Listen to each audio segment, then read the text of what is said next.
ఈ ఏడాది నీటి పంపకాలపై ఎలాంటి నిర్ణయం తీసుకోకుండానే కేఆర్ఎంబీ త్రిసభ్య కమిటీ సమావేశం ముగిసింది.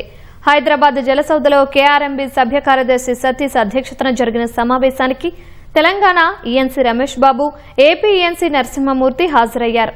శ్రీశైలం, సాగర్ జలాశయాల్లో నీటి నిల్వలు, రెండు రాష్ట్రాల అవసరాలపై చర్చించారు. సెప్టెంబర్ 4న మళ్లీ మరోమారు భేటీ కావాలని త్రిసభ్య కమిటీ నిర్ణయం తీసుకుంది. Krishna river management board 3 member committee meeting జరిగింది.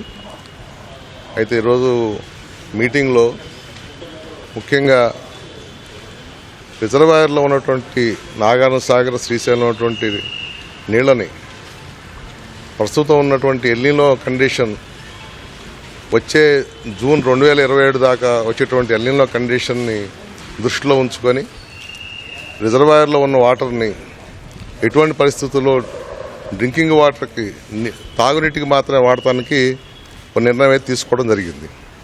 కాకపోతే ఇరు రాష్ట్రాల మధ్య నీటిని ఏ విధంగా డిస్ట్రిబ్యూట్ చేయాలనేది దాని మీద ఇంకా నిర్ణయం తీసుకోలేదు.